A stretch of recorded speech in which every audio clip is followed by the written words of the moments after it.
Good afternoon. Happy Friday, June 30th. Crazy. June's already past us. Thank you for joining me today. My name is Logan Edmonds. I'm CEO of Tabernacle Technology Solutions, a small business and small to medium enterprise IT and cybersecurity provider. Today, we are here to talk about a very interesting topic. Why do you need a cybersecurity risk assessment? Why do you need it? Let me go ahead and pull up my little presentation to show you today. So, everybody's heard about cybersecurity stuff. We've heard about the news. Last week was actually even interesting. We saw stories about hey, the Department of Energy was being held hostage by ransomware actors. The government of Nova Scotia was being held hostage. We've heard of stories, and I'm sure most people here may have heard of the story of someone who's lost money by someone getting into their email account. Yeah, if you haven't heard that story, that happens a lot. Someone can get into your email account, and as a direct result, you lose 13, 14, 15, even 20, $100,000. We're seeing it happen en masse. And what we're seeing a lot of people that's happened with this is most of the time, a lot of businesses think, I'm too small, I'm too smart, I know better, or there's no way anyone would ever want to come after me. And they sort of bury their head in the sand and say, yeah, no, I'm not doing that. But the question comes down to we're not seeing a downtick in cybersecurity crime. If anything, we're seeing an uptick. It's rising exponentially every year. Does ignoring a threat make it go away? Does ignoring a threat make it go away? In the next 20 minutes, I encourage you to decide that question, answer that question yourself. Let's talk about that. Things have changed. Things have changed. Three powerful words. The last 3 years, I don't think anybody's going to argue from a macro, broad level that things have changed. How? Cyber attacks are increasing for this topic. We're seeing, you see this little on the right hand side, for small to medium sized businesses in 2015, cybercrime costs were somewhere around $3 trillion. Now we're seeing projections of up in 2025 of $10.5 trillion in cost in 10 years' time, more than 3x growth in 10 years. You've got to start asking yourself, how many cyber attacks will hit your business? Just yesterday, I was working with a customer, small business of 4 or 5 people. Someone spent 7 hours trying to brute force log into their email accounts. That is where they stick a computer program on a login and have it guess passwords, millions, billions of passwords over a set period of time until it gets one right. They're a small business. They have like 4 or 5 people on staff. Hackers don't care. They are absolutely still targeting people like that and spending time on them because of the advent of tools like AI and automation making it easy. So you got to ask yourself, how susceptible are you to this? Or if you have a team like I am so blessed to have, how susceptible is your team to enabling and furthering a cyber attack? My team? What are you talking about, Logan? Think about that for a second. I'll get to that. How will you respond? That's the other question you need to ask yourself. This problem doesn't appear to be going away. It's going to eventually affect you. What is your response? Cyber attacks are increasing rapidly. We are seeing things from wire transfers, identity impersonation. Of course, you've heard about ransomware in the news, something called business email compromise as well. And we'll go through each one of these right here. But every day, new tactics are invented by cyber criminals around the world. In 2021, we saw over 5.1 billion with a B breached records. Billion. So, how many people are in the world right now? 8 billion? Yeah. Data breaches cause enormous stress for employees at affected companies. There is an emotional toll to this that affects any organization that's been impacted.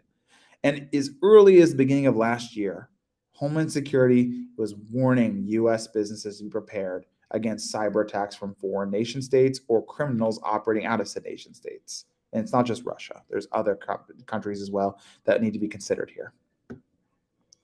Wire transfers, well, you don't know what that is, right? You go to your bank, wire transfer money. Did you know your bank that thing that the FDIC that insures all your money for up to $250,000 has a blanket exception for wire fraud. Yeah, if money's just taken from your account via an ACH transfer or a wire and it isn't recoverable after a 24-hour period, you're not getting it back. The FDIC does not cover that. That is firmly on your business side. And disclaimer, I'm not an insurance professional, so this is just a cybersecurity guy saying stuff.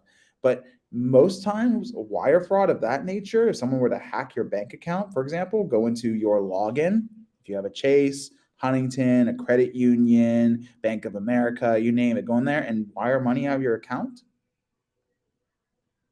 That is covered by a very specific policy, for the most part, called cyber insurance. And they have wire fraud and exemptions in there. Your professional liability, your general liability doesn't cover that stuff as far as most of the time. Again, disclaimer, not an insurance professional, just a cybersecurity guy with experience dealing with this. And per identity impersonation, we are seeing this happen. I just talked to someone even recently where someone impersonated their business to one of their customers, sent a fraudulent invoice to said customer from an email account that looked like theirs, using information they had gleaned from hacking their person's business to get their customer to pay out tens of thousands of dollars on a fraudulent invoice. Just by impersonating their identity with a realistic looking email and a little bit of inside knowledge by getting into the email accounts to hack it and take a look at it. Now they got to go to their customer, either eat that bill, right? Like that $20,000 bill, or go to their customer and awkwardly tell them that they just caused them to lose $20,000. Not a good situation to be in. Ransomware, you've heard about. Ransomware last week was I did a little podcast / live stream about the Clop ransomware gang. By the way, my favorite gang name ever for ransomware actors, Clop. But Clop was holding a ton of businesses and governments hostage through a major data breach where basically they were saying, look, pay us or we're going to dump your data all over the internet and shame you. And they did. There were two insurance companies actually that were caught up in that, where because they didn't pay Clop went on the internet and said, we stole 1.5 million records from these companies. Shame on them. And now those companies are going to have to fight those legal battles in those courts. Clop managed to even ransomware the Department of Energy. They hold them hostage. They managed, I believe, the government of Nova Scotia was also on that list as well. They got some big names in that. That one's still ongoing, and it affected businesses big and small. Business email compromise is the last one that's kind of a big deal, which is they just get into your email. Do you know how much is in your email? Like how much is in your deleted folder or who's in your contact list? How much trust do people put on your email, for example, if you email them asking them to do something? We already mentioned identity impersonation for wire fraud. If a hacker got in your email and started emailing your customers asking them to do stuff, how many of them would do something that maybe they wouldn't have done otherwise that could get you under a legal liability issue? These are all concerns that we have right now.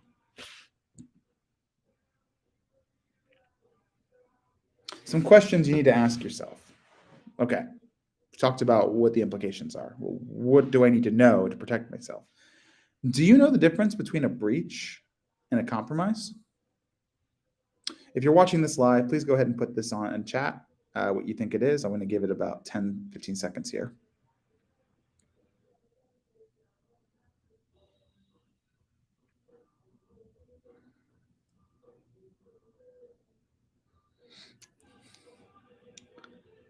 Okay, now that you've done your best guesses, let's go ahead and review with it. So I grew up in the era of, watching public TV movies on the weekends, right? And one of the common ones you'd see all the time is the old James Bond movies. I'm a sucker for the old James Bond movies. And when James Bond and the movies got compromised, you knew bad stuff was going to happen, right? That's when the guns came out. That's when the bullets started flying. James Bond's been compromised. Stuff's about to go down. But in the world of cybersecurity, a compromise is actually the lesser of two evils. Compromises happen all day long. Compromises are you clicked the wrong email. You said a little too much over the phone to someone you shouldn't have. You went to a website that you probably shouldn't have visited by mistake or clicked a pop-up ad. You trusted somebody on their word for something you probably shouldn't have. This stuff happens because we're human. Compromises are going to happen. Compromises aren't the end of the world as long as we take proactive measures to mitigate them. So if you're going through and training people how to recognize a phishing email so they don't click it, if you're helping them recognize what they should and shouldn't do in certain scenarios with people, we're doing our job. The problem is if we don't do that, if we don't mitigate compromises wherever we can, we end up where compromises have a nasty way of building on each other and adding up and adding up and adding up, and you end up in breach land. Breach land is when an attacker has utilized a compromise or a plethora of compromises to gain persistent access in some way, shape, or form to your environment. That can be a perpetual login to your email. It could be a hook into your computer. It could be they have access to your cloud accounts. List goes on and on. But once you end up in breach, because they usually have built-in backdoors and redundancies, it is a pain in the rear to get them out. Breaches are what gets you in the news. When you hear about a company that's been hacked, they've been breached. You need to ask yourself, scale 1 to 10, how concerned am I being hacked? I hope nobody hears a 1, but I hear a lot. I hear good ranges of anyone from a 3 to a 9 and then back and forth. Ask yourself that question. If you feel free sharing about it, go ahead and feel free to put it in the chat. I'm okay with that. But if you want to keep it to yourself, that's fine too. What do you think is the biggest cybersecurity threat to your business? I'm going to take a minute here. What do you think that is? I just talked about a whole bunch of them in the last slide. Which do you think is the biggest threat to your business? I'm going to take 15 seconds here.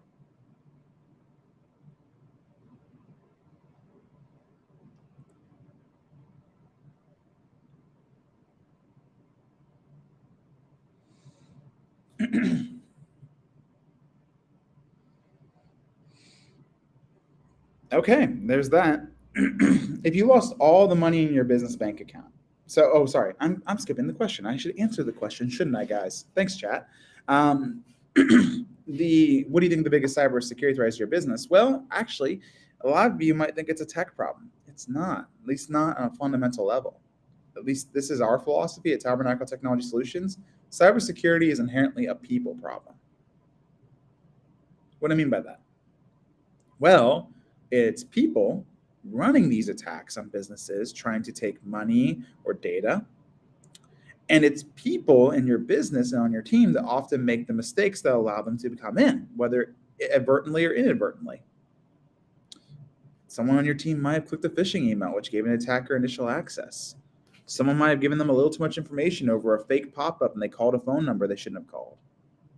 Cybersecurity is inherently a people problem, not a tech problem. Technology is just the vehicle used to both exploit and be exploited for the people.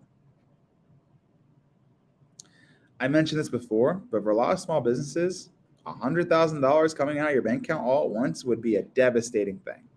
But that's happening a lot. It's happening en masse. I posted a Facebook post 3 days ago of someone who in the last 6 months, their firm has helped multiple businesses with multiple times when money was taken out of their account. So let me ask you a question. If FDIC isn't going to reimburse you and the bank's not going to do anything because they don't know where that money, they have to do their own investigation. Even if they do their best effort to get your money back, generally it takes time. Fun fact, I was watching a webinar by an FBI agent, and inside the webinar, the FBI agent stated that unless over $100,000 is taken, the FBI won't even get involved. So if someone came in and raided your bank account for $80,000 right now, let's just use $80,000 as an example. What would that do to your business? Also, fun fact, if you have insurance for that, last question there, you're not going to get insurance. Doesn't work immediately. It takes multiple months usually for a payout. I'm filing an insurance claim right now for something that's not cyber related, and it's taking multiple weeks to pay out. So you're missing $80,000 for a month, 2 months. What does that do to your business? Maybe it's not that big of a deal. Well, double that number, triple that number. Criminals are going after, in some cases, millions of dollars. If a hacker got into your network, what we call your network, your SaaS applications, your computers, or if you have an office, your wireless, all the computers are on there. If you're in the cloud and your cloud accounts, they stole all your data and they post it on the dark web. The dark web is an interesting place. Think of it like an open internet, only looks like it's from 2008, and it's specifically mostly done with criminals nowadays. There are forums where criminals supply each other with data, train each other in new techniques. They buy and sell tools. Yeah, that's a thing. They sell SaaS tools for criminals now. And they go on the dark web when they steal stuff and they put it up for auction. So they go in there, they sold it on the dark web. That stuff gets out in the wild. Like we were talking about this week with Clock. Clock published 2 different companies saying, hey, we got all this data and we're going to dump it all over the dark web. How would that impact your business? tell you how to impact mine. Wouldn't be great. Wouldn't be great. Probably would have a really bad couple of weeks if I'm lucky. And that's all it is. This last question is one nobody wants to think about until it happens to them. How much would you pay if you ransom, for example, like Klopp did for these people? How much would you pay to get it back? Ransomware actors, in that specific instance, these blackmail extortionists, make money. People pay them. Lots of money. How much would you pay to get all that data back? All really important questions that, unfortunately, every business owner is going to have to ask themselves in the coming years. If they're not doing so already, they should be. Being small is not a defense anymore. As I mentioned earlier, I've had 2 conversations in the past 2 days. One was a customer we worked with that was actively being attacked with a small business. And they were being attacked extensively just to get into their email. Another was a single entrepreneur that we talked with. Hackers came after them too. This stuff happens to small people.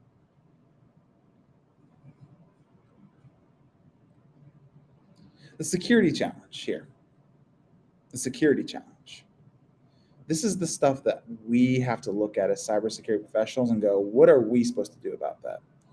So in 2019, this is 4 years ago, new viruses, new malware was being developed every 4.2 seconds. They're constantly reinventing how they get access to stuff.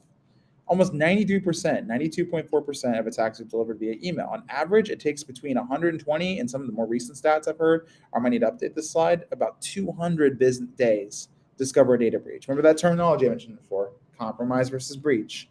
120 to 200 days before you know it's happened to you. What can an attacker do with 4 months of unmitigated access? Quite a bit, turns out.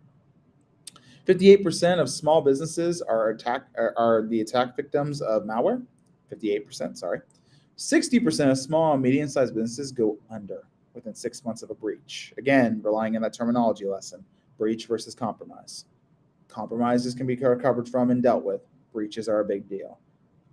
When a small business or a medium-sized business gets breached, 60% of them go under within 6 months. There is a huge reputational factor of the initial customer trust that comes into play. There are costs that go into recovering. I recently read a story about a school district that had to pay $250,000 for ransomware, but the cost to recover from the ransomware, just paying other companies to get their school back in order, was almost $500,000. So all in all, they paid $750,000 for one event that was initiated by something as simple as clicking a phishing email in theory.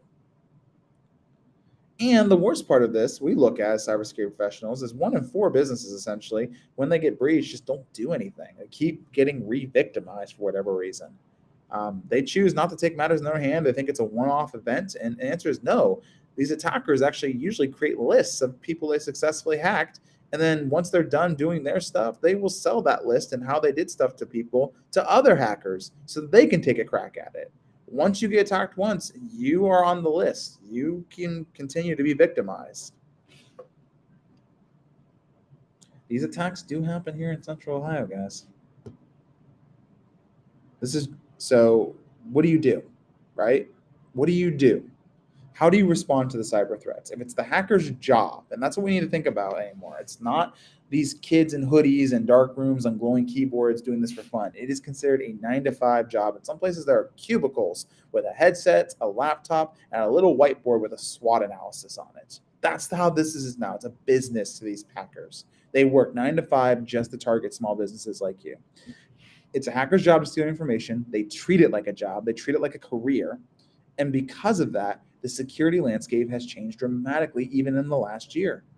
You need to ask yourself, how do you manage your risk? How do you discover what weaknesses in your security you have, and where do you even start? These are all questions that if you're thinking proactively, you should be thinking right now. And then you also need to ask yourself, is now the time? Is now the time to do so?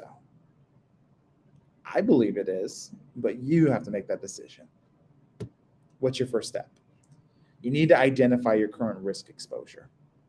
Everyone has a unique risk exposure. Some businesses have more risk than they realize. Some businesses might have a little less risk exposure. We all have risk. But what is our level of risk? Is it at a tolerable level or is it intolerable? That's the question we need to ask ourselves. And we need data to make the decision. It can't just be an emotional gut response. I drive every day in my car knowing full well that I could get in an automobile accident and die. But it doesn't cause me to lose sleep. Why?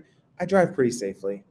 My car's got tons of new safety features, good airbags, vehicle collision design, sensors that tell me if I'm checking lanes, if there's a car in my blind spot. I wear my seatbelt, right? Like all these things have added up into a risk exposure. Well, yes, I do have risk.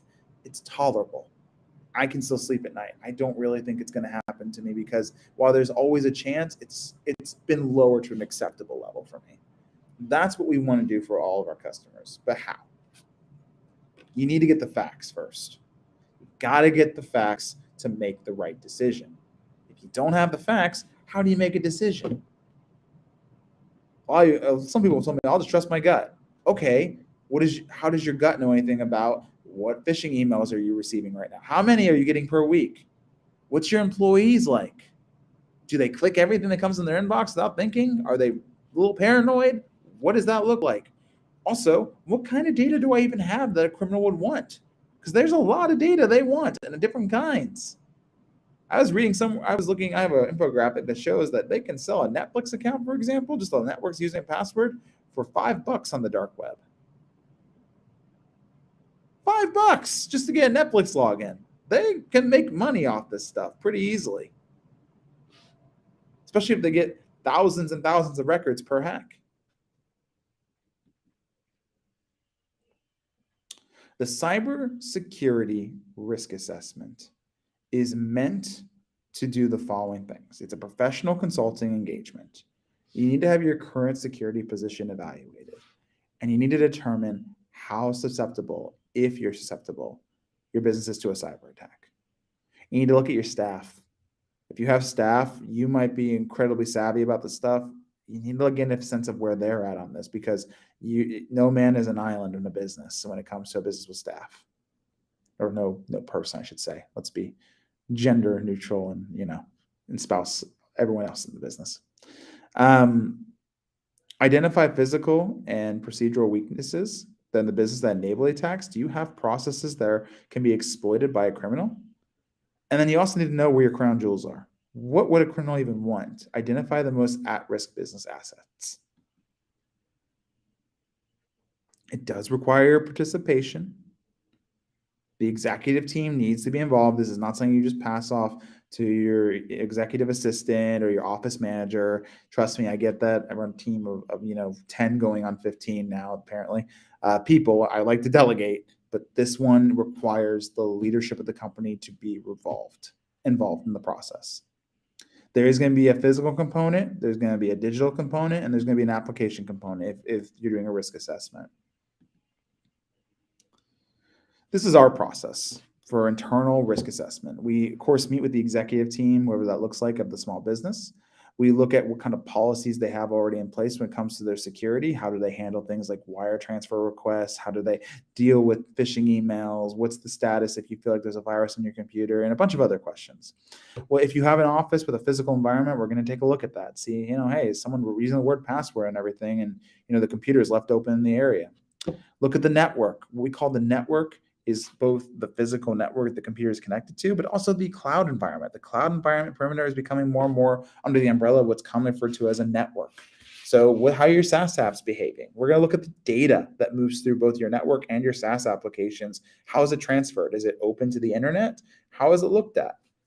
We're going to take a look at if you have any intellectual property that belongs to you. How is that being managed? Is it pretty locked down, or is it easily accessible to anybody? Users and systems, I want to see how your staff behave. I want to see how your systems behave. I want to see, hey, what is their practices? Are they good? Are they bad? Is there some holes? I want to look at the dark web. The dark web has tons of stuff that you might not even know is already out there. I was just looking at a post the other day where there was a CPA firm in Cincinnati that a bunch of hackers just posted their logo and branding all over the dark web and said, hey, we've already hacked these guys. They stink at security. They're terrible. They're negligent, yada, yada, yada. And that's just open for anybody who knows how to look at it. And this CPA firm might not even know to this day they've been hacked. I don't know. And then last but not least, I want to see how your team behaves in an organic scenario. We actually do a small, like what we call a level 1 penetration test to see how they would respond to common scenarios for an attacker that tries to get into their system or into their accounts. We will present the recommendations and findings at that point in an executive sponsor meeting with both a written report and an oral presentation. And then we'll propose what your next direction should be, or you can take the data and move forward at that point. This is a data-driven process. My recommendation is it's time to take action. Only you can make the decision for yourself, but it is time to take action to keep your business as safe as possible. If you'd like to learn more, please go ahead and take our free, that's right, free, and you can look at it in the notes below. There should be 2 hyperlinks. Both schedule. You can either schedule. We have a free schedule cyber strategy session. We'll be happy to have a one-on-one with you to talk through any kind of concerns that you have, and address any kind of questions you might have. Like, we offer that as free for our very valued business relationships here on this webinar. And we also offer a free mini risk assessment you can take yourself. Both links are beneath here, and it's, again, I have to stress, everything's absolutely free, no commitment. If you just want to even take yourself through a miniature risk assessment on your own steam with no other firm, I highly recommend you use the second link. And if you want to talk with us more about what a proper, full-blown risk assessment looks like, use the cyber strategy link in the description below. As always, everyone, As always, everyone, thank you so much for your time. We value each and every one of our business relationships, and we are on a mission to educate the general business community about the dangers that are rapidly evolving in the cybersecurity space for their businesses, so they can proactively take control of their own cyber risk, manage their own cyber risk, and succeed in the modern era. As always, thank you so much. This is Logan Edmonds, CEO of Tabernacle Technology Solutions. Have a great 4th of July weekend and a great holiday, and we will see you on the next webinar.